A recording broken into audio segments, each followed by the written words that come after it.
Hey, what's going on? Today is Monday, February 26th, and you are listening and watching the Daily AI Show live. And today we are back this week. We've got all sorts of fun topics, but one of the ones we have for today is talking all about HCI. And if you don't know what that is, that's human computer interface. We want to talk all about the Neuralinks of the world, which probably gets a lot more of the press, but there's other companies out there. How is AI integrating with these HCIs and brain computer interfaces as well, which is probably more on the Neuralink side. So lots to dive in and talk about, but I think the person to go to kick this off would be you, Andy. By the way, Junmi, Beth, Carl, Andy, and I'm Brian. We're all here today. So I always like to let you know who's here. But Andy, why don't you kick us off on all the amazing things that are going on in the HCI and AI world? First, I'll just lay out a kind of a progression that's been observable over the course of my life in how we interact with machines, and particularly electronic machines and calculating machines and so on. So just a quick anecdote about me personally. In my high school, we had a data processing thing. And what it was a big old machine that had punch cards in it, literally. And that was, you got to sit at one keyboard that then punched into the cards, and then those cards had to be stacked into the computer so it could read them, right? That's the beginning of kind of human experience of human computer interface. And then in the 80s, it became important to have a graphical user interface. Doug Engelbart was a name that was associated with the development of the vision for how computer interfaces would progress.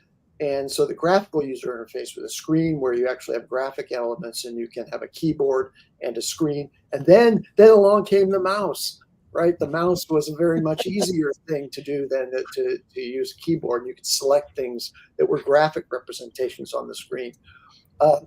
Now, fast forward to natural language processing so that the computer actually has the ability to hear what you want to say. It's actually happening to translate it into text and then inputting it as text. But that's the advancement, so that the computer can hear what you have to say. About the same time as that's happening, there's VR, which allows you to interact immersively with an environment that's computing and presenting the output of that environment to your eyes, with motion tracking for both your head, to track your gaze and manipulate the computer output to your eyes so that it looks like you're in a real 3D space, a much more natural kind of interface than sitting at a screen with a keyboard and a mouse. So all of that moves forward to the point where now we're starting to see computer devices that encompass vision. So we're going to talk today, I'm sure, about a couple of things that have cameras built into them, several things. You've heard about the Meta glasses. You heard about AI Pin, which has a camera, on a pin-mounted thing like Star Trek, right? It's a more natural kind of way to interact with something than to pick up your phone, put in your, passcode, find the app that you want to use, click the little microphone button, and then speak to it. I mean, you literally just touch the pin and start speaking, and it's ready and waiting for that. Similarly, AI Rabbit, the Rabbit R1 is another device. I'm looking forward to getting mine. And if we have time, I have teed up a couple of short TikToks that will give you, if you're seeing these things for the first time, a quick demo of each of those. And so that's really what we're talking about, is what's the most natural and usable way to interact with computers and, more importantly now, AI. Is there a need for an AI device? Not a need maybe, or is there a preference for an AI device that's more usable than your smartphone as a way of interfacing with AI? That's sort of the intro to that subject. Mm-hmm. I think one thing that you did not highlight in that is you referenced spatial computing, but one of the things that I find really exciting is, though I do not possess it because that's not happening, is the Vision Pro That's not happening with version 1. I am with Carl's school of like let the bugs happen and come in a little later. Don't get the first version. But the idea that it could be tracking my eyes, so I don't even really need to do something like move something specific. I'm literally just looking at something and it is intuiting, right? It's not intuiting, it's programmed so that it can make inferences based on the way that my eyes are moving. I find that really exciting.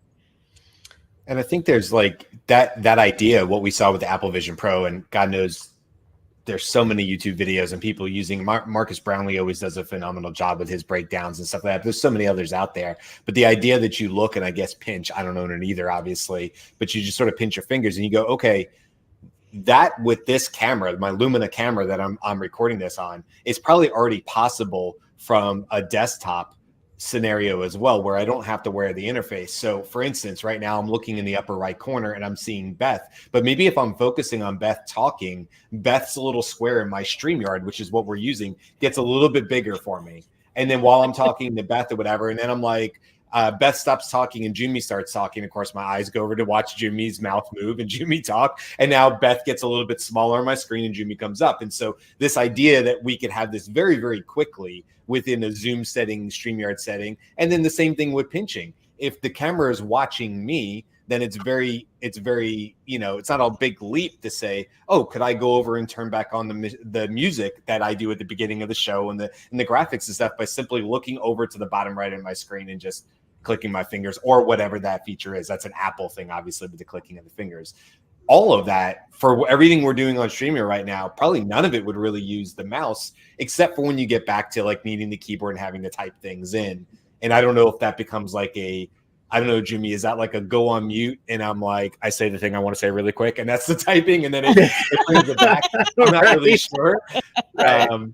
But anyway, my point to that, Beth, was just to say like really quick, like we're all thinking about, oh, you got to wear the goggles and stuff. And I'm thinking like, no, we already have a lot of this stuff. And Andy, you kind of said it too, that sort of already exists. It's more or less surprising to me that it hasn't hit the mass market and we haven't started to find more ways to get our hands off the mouse while we're interacting at a desktop. I certainly do 95% of my work at the desktop. I still sit at the desk. I don't get to move around the house a little bit more. So until we can get to those places where, whether it's the Rabbit or the R1 or Humane or whatever the case is, and I'm able to leave my desk, kind of like we talk about with ChatGPT, and I can have conversations and do brainstorming, walking laps around the island in my kitchen, until I can really detether from this seat, from this desk. I think the first step really for some of these newer interventions is just, well, how can we get the mouse out of the scenario a little bit more? I don't know. That's where I see this this next step going, I guess. There was a couple, 3 years ago, there was a huge push in AR where a lot of things you can do with your phone, you can measure and all that kind of stuff. And then I saw this keyboard where it still mounts on your desk, and then I think it's done by lasers or something, and then you don't have to have a physical keyboard. But exactly what you're thinking of, Brian, I'm like, well, I just rather have a keyboard than a non-physical keyboard because there's no difference. And the laser one isn't as responsive as the mechanical keyboard. And right. I got to thinking about that, and I don't know if I'm going down a different rabbit hole here, is when I'm starting to see electric vehicles and, there's a lot of touch screens and so on, a lot of the times when you're driving, you want to actually feel your way through, hey, I need to increase the heat, decrease the heat. Like there's like the mechanical touch versus a touch screen where you have to pay attention unless you've mastered the muscle memory or like the exact, like I can press this twice, press this once, press this to reach the whatever, and then I can increase the fan or whatever you're trying to increase, right? Versus like, oh, I can just twist the knob and I know that it's there, and to me that's a little safer and probably easier. But when we get to like these human interfaces with AI, like the Quest or the Vision Pro, probably one of those first things that I'm looking for. Hopefully version 2 or version 3 can fix that keyboard and maybe make that the pinch a little bit snappier, so it's more intuitive rather than, because from what I've read, you can only do one taps, not multiple fingers. So you're just doing this, which if you think about it, it's pretty cool. You can do it in air, but it's like, well, it's not that great. And then I'm doing this, right? And then I'm looking. So how can you make that more intuitive? I think they'll fix it. And Carl, some of that might be, I'll say it might be age too. Like my daughter at 13 clearly has no issue with texting. And despite texting being around now for well over a decade, I suffer miserably from it. I'm pretty sure my hands are too big. I got fat fingers, and that's why I can't text. And I never hit the space bar. I only hit the point. I only hit the period on my phone. And it's a miserable existence. I just want to learn. I just want to type, and I want to hear, I want to hear the keyboard when I type or whatever. But to that point, this is not a big deal. And so, a QWERTY keyboard is what was brought up years and years and years ago. But for these new interfaces, I think that's an interesting idea of like, is it even the keyboard? Is it a bit of this and a bit of this and a bit of looking? And is it some weird hybrid version that altogether removes the keyboard? But it's not like there's a version. I think maybe the problem is they're trying to create a digital version or laser version of the keyboard. And maybe the real answer is, guess what? You don't need the keyboard because through a series of visual, tactile, and all that, we can get rid of it. Sorry. Isn't the obvious replacement of the keyboard voice? Yes. And except that I don't want to say everything out loud. Well, but imagine you're in a situation where physically you are able to walk around and wave your arms at your windows and doing that kind of stuff. I'm not sure that isn't also a situation where I can say anything I want to say to the computer out loud, right? Like I'm not, that's not a library. Like we're not doing that in the library. It doesn't really, I mean, look, there's a lot of, COVID brought obviously a huge additional push to work from home. And there's a lot of people who are now more siloed than they were before and not in large offices. But obviously that's still a huge part of work. And so I do look at that and I go, okay, maybe. And Andy, I think like what I see there is, okay, let's get into this a little bit because this is another huge area. And I mentioned at the top of the thing, Andy, what you're talking about as far as visual and being able to look at things and that progression is HCI. But then you have HCI, which is more on the BCI side, which is the brain connection interface.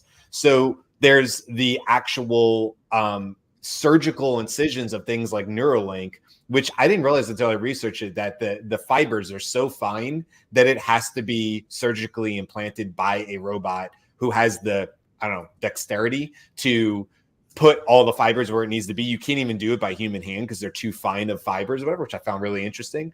But okay, that's an implant. All right, are we all going to get an implant in order to work more efficiently? No, but like Snap bought NextMind, and that is a wearable.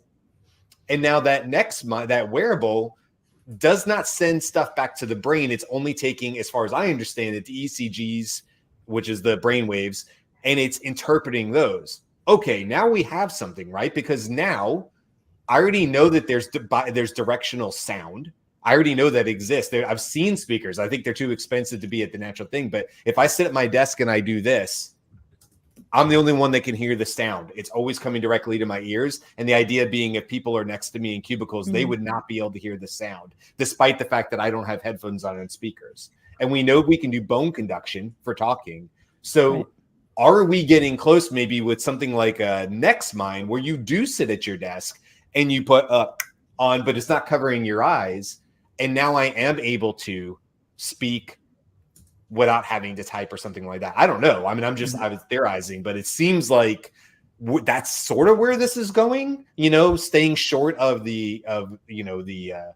obviously the surgical, which I think I definitely want to talk about in today's show because just amazing improvements in that area as well. But so let me mention, please, that these things will first, I think, be proven out, these, advancements in human computer interface to the benefit of accessibility for people with disabilities. Right.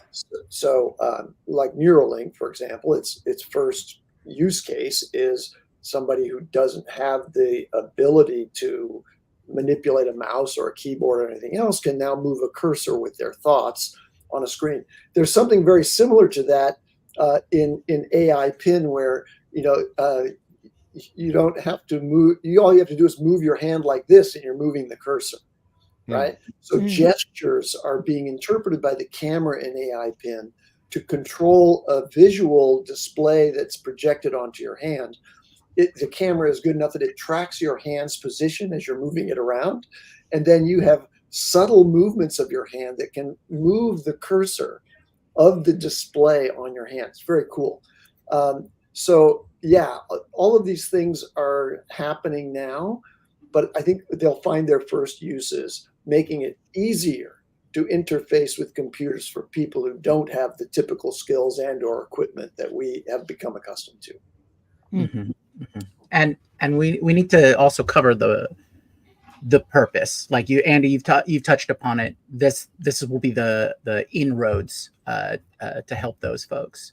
But what is HCI or BCI and things like that? What is their main purpose? And as we've seen through progression of time, when we've gone from traditional desktop computing to mobile computing, and now we're inroads into mainstream spatial computing and things like that, is we're looking for that fine balance to have less resources or less attention that needs to be spent in the interaction, right? From the human side, the computer is offloading or lifting most of that.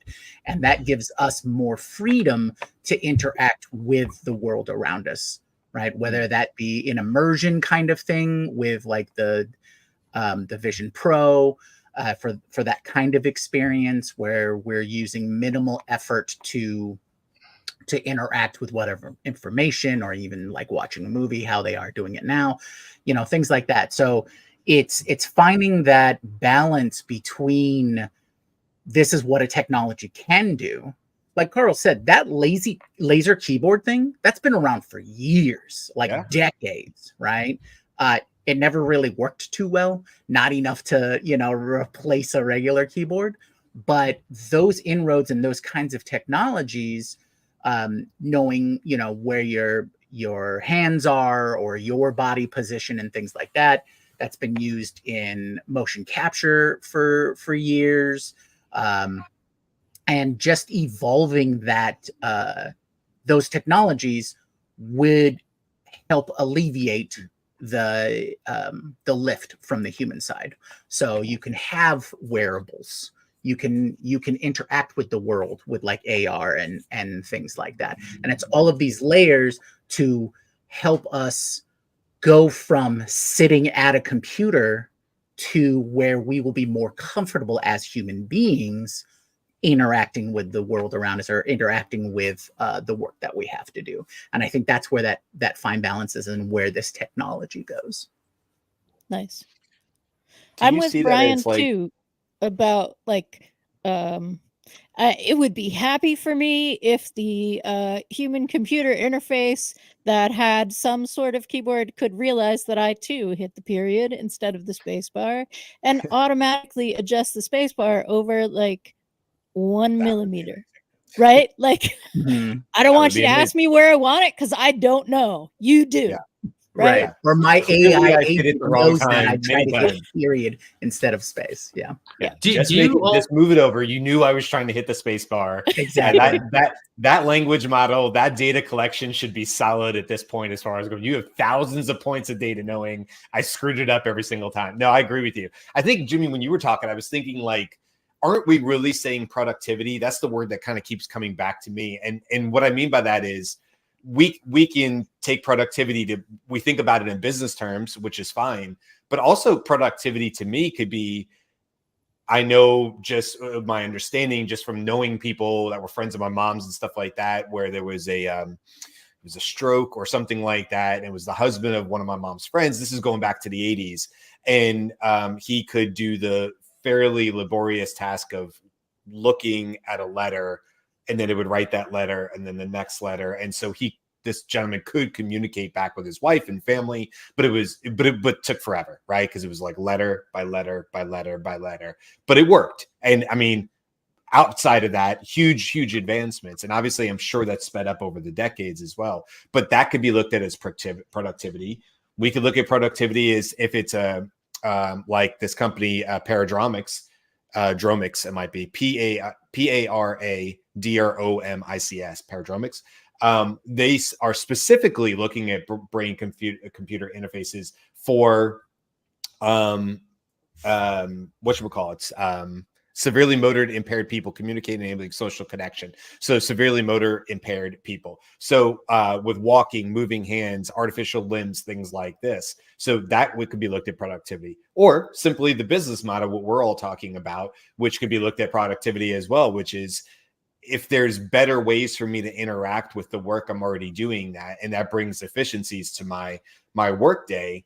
Well, that's very much like an LLM coming in and us saying like, oh, I have this AI agent that can now take off my plate some of these individual tasks. To me, it's like all part of the same soup, I guess, is the way I think of it. But there's definitely different ways that HCI is integrating with AI. And I think as we see these language models, that's kind of, I don't know, Andy or Carl, maybe like, what do you guys think? Like, I kind of see these language models as like sort of the missing piece that's going to make some of these maybe previously already sort of baked out HCIs that maybe didn't land.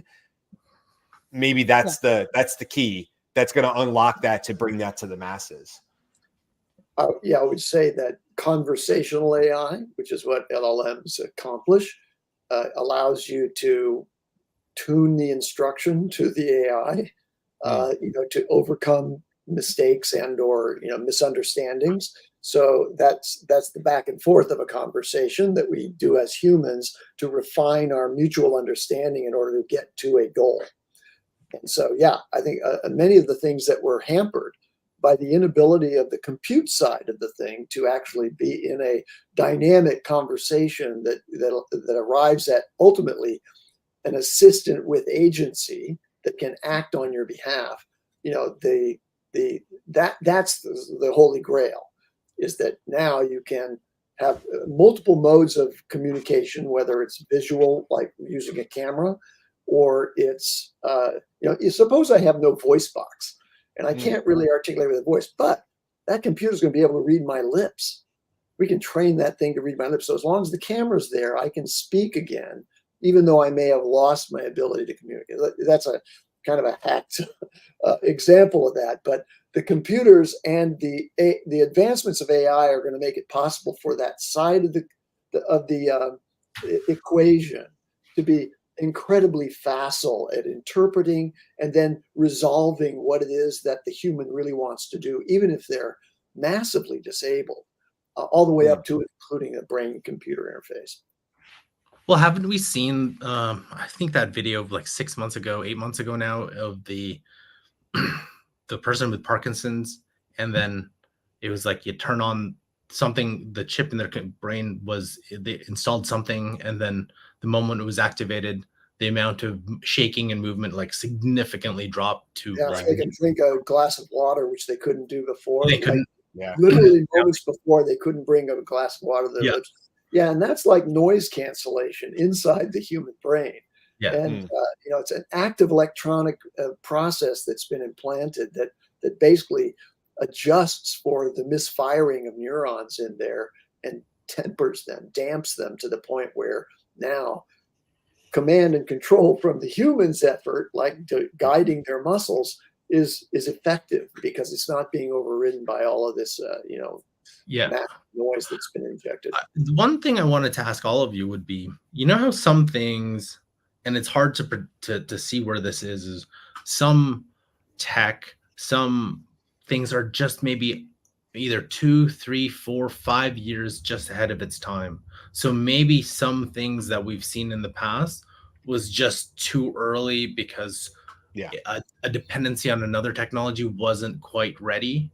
So but it needed that other piece of technology to make it go forward. So maybe things like agents or GPT-5 are the missing piece for some of those previous tech that just didn't pan out because they couldn't compute well. So maybe, but since we're talking about AI, it isn't years, it's months. So maybe they were released like 8 months earlier than if they were released 8 months later, they would have gained the traction because of how quick we're seeing it. So, and when we talk about humane, maybe it's a little ahead of its time because there isn't a transition to it. It's just a direct, oh my gosh, I'm going to now have this thing and it's going to be with me.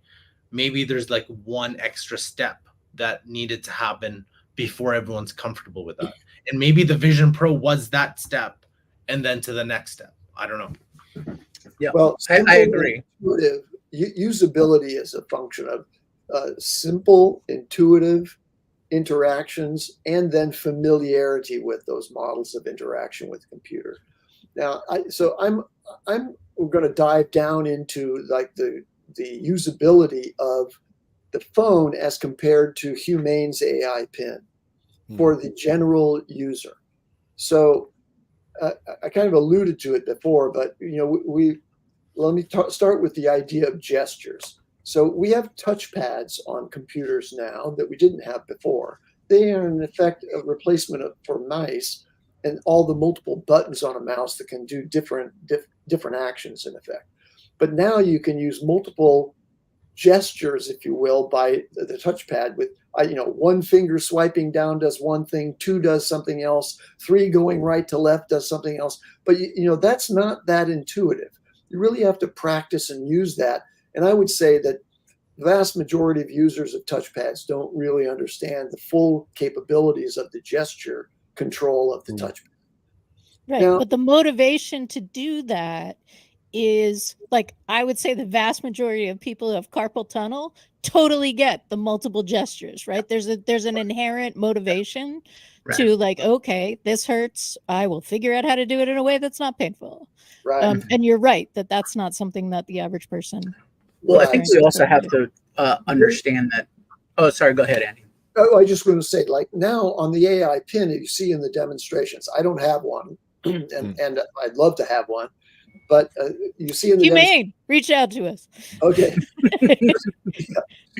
Press once to talk to the AI, right? Press twice to translate, like our 2 fingers, I should say, not press twice, not 2 taps, but 2 fingers on the button held, speak something in, and then it's going to know that you want whatever you said to be translated to the different language. So translate this next sentence, please, into Swahili. Okay, and then you say your sentence and it comes out in Swahili by pressing with 2 fingers. 1 finger. Now that's simple, right? There's not a whole lot of instructions that you need to understand there. And I think that bodes well for AI Pin and its other Star Trek communicator type, followers. I mean, there will be multiple who provide that and at lower and lower cost because it's easy to understand and easy to use. And it's more direct and immediate. I believe that there will be a need for something less complex than all the apps and all of the safety controls on my smartphone to make immediate access to Perplexity available. And by the way, the Rabbit R1, which it looks like a teenager's device because it was designed by Teenage Design, which is so it has a very simple and easy look to it. It comes with a full year of Perplexity Plus. So there's a partnership between Rabbit AI and Perplexity. So the very best search tool that is AI powered out there, Perplexity, is built into Rabbit. And it also has a camera. It has a simple button, 1 button press to talk to that device. So it's basically knocking away all of the obstacles that some people have. There's a cognitive load associated every time I open up my device, try to remember where the bucket of all the apps is that has the one app that I'm looking for. I want to be able to get to that much more quickly. And so I'll be experimenting with Rabbit. I have one coming. It's coming hopefully at the end of March or early April. early April, I think. Well, June. I think let's just take a minute or two here as we sort of wrap up today's discussion to talk about maybe what the future looks like. Now, Andy, you sort of touched on that a little bit. Jimmy, you did as well. And I was reading it was a Forbes article when I was doing some stuff here from Bernard Marr is who it's from last August. And it's like, where next? It says like, obviously this is a very advanced technology. But we're not too far off. Maybe the complete fantastical, such as being able to digitally record all of a person's life experiences. That might be in the near future if there's an ability to do that and grab the brainwaves, so to speak. We can in near future we can expect less invasive methods of capturing electrical brain activity, meaning that technology will have a wider number of applications without users having to undergo implant surgery. It's likely to include advancements in the near infrared spectroscopy, which detects changes in blood flow in the brain using light. It's pretty cool sounding. And then it goes on to say, like, look, how far away are we really from brain to brain interfaces, essentially making telepathic messages? Because if there's an implant that can decode my brain signals, and Jumi has one too, and the only thing in between that is some sort of technology or software or otherwise, or AI that's able to take that, then Jumi and I can be living in the Matrix. Maybe we are. So I think there's some like really cool, like far advanced stuff, but I kind of agree with you guys. Like the next step here is from the interface standpoint, things like Humane, although I will tell you, I think my opinion on that is that they will falter and fail, or maybe not rabbit as much. And I think it's because of speed. Once we get to the point where we can put, small enough chips and processors like we're seeing coming out, and we have full non-Wi-Fi necessary LLMs and all that, and Perplexities and all that on device, everything I've seen from those, I just feel like it's too slow. And if I'm going to hold my hand out and say, what's the weather? And I have to wait 10 seconds or 15 seconds to get that answer, it doesn't necessarily make it something that I think is going to be super valuable to people. It'll be a novelty. It'll be fun to do. And people will be like, oh, wow, look at this. You can swipe on my hand and stuff. But really, truly, to get mass adoption, I just think it's going to have to be as fast as your phone. I mean, because that's what people are going to expect on it. So anyway, that's where I see sort of like the near future stuff. Do you guys have any whether it be predictions or like, what does the next 3-5 years of this look like? Is it just more versions of Apple Vision Pro and things like that? Or is it more wearables? Or more like what you're saying, Andy, where it's like, it's a wearable, but it's not necessarily covering your eyes necessarily. It's not immersive in that way. It's more AR versus VR. I think what I'd like to point out is, so let's take the current batch of things that come out: Apple Vision Pro, Meta Glasses, Rabbit, and Humane Pin. Okay, these are all examples of first forays into getting mass adoption. Right? The concept of using cameras and gestures, or using a headset to read what you're looking at, or have, pointing out in space and things like that. Those concepts have been around for decades. We've just reached a point where we have a commercially viable product that we can now help train the consumer base to accept and to adopt. Right. And that's I think the main purpose of these products hitting the market is, we're introducing something that can be a benefit to you. We see in 5 years or 10 years time that we aren't going to be on the keyboard and mouse anymore.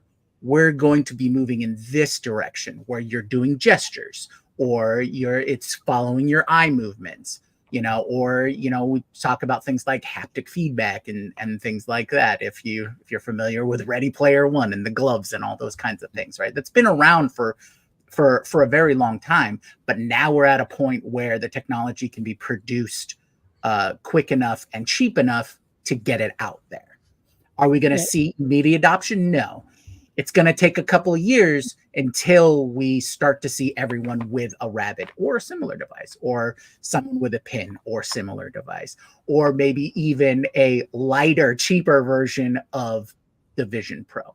So I think spatial computing, HCI, even BCI, what we're going to see over like the next few years is just more in a position to be more adopted as the new interface or as the new interaction, and moving from the existing systems. And I'm going to say that the things that will succeed, like Jumi is alluding to, are either things that have an amazing story to them, right? So Rabbit was so successful in their thing because they spun a really nice story. Or I think the easier path for the adoption, I'm not saying it's the easier path for the creation and the tech behind it, is to go with something that we already know in the popular culture. Right. So one of the frustrations for me about what I refer to as Lady Wiretap, so that she will not start speaking when I say her name in my room, is that she is not as responsible as Star Trek computer, blah, blah, blah, blah, blah. Right. If you can get a story, if you can tap into a story that we already understand, now you don't have to educate us about how to use it in a like really new idea. It's like, oh, it's like the tricorder, but you do it this way. Right. Yeah. Well, Humane Pin is actually a Starfleet communicator. Yeah. That's what I'm waiting for. Listen, somebody will get those naming rights and do that, because I mean, why wouldn't they? Somebody who owns the Star Trek, name, image, and likeness or whatever is going to make a lot of money. So in the future, I don't know who owns it. CBS, whoever owns it, but somebody's going to make a lot of money on it. Any other last thoughts before we wrap it up? Yeah, I want to just say we're going to wrestle over the course of the next couple of years with the emergence of continuously listening and watching AIs being ported around by other people. And how society responds to that is like an open question. I'm not personally afraid of that, but there are some ethical and sort of surveillance related issues with there being continuous monitoring that's available either to individuals or to other institutions. Yeah. The one last thing I want to point out too is like, I know, I believe like the foundations are going to be coming in the next, quote unquote, the software is going to come out in the next 3 to 6 months with the advances we make with large language models and so on. And then I think that's when we'll have enough to get the actual hardware. And, a lot of these AI companies are talking about hardware, and I'm sure we have a show coming up about AI hardware, but like, I think you need to get the base first before you connect it to that next level. So yeah, I'm excited about not just the next couple of years, but like the next 3 to 6 months, which I think is like going to be pretty big. Yeah, for sure. All right. Well, listen, that'll wrap it up for today. Coming up later on in this week, tomorrow, we're going to be talking about the future of podcasts and news as, we get into this new AI era and what does that mean? And we'll get into that tomorrow, what sparked that, but it has to do with Perplexity, believe it or not. Wednesday, we'll be talking about the news. Thursday, navigating past between AI innovation and bias. And that will be talking about what happened with Google and why they had to pull away creating images of people and what happened there. Friday, we have a review of the Arc Search app. I will be out for that show, which I'm totally bummed about because I love that damn app. So maybe I'll do a pre-recording for that one. But that's what we got coming up the rest of the week, guys. Until then, we'll see you back tomorrow. Thanks for hanging out with us. Bye. Aloha.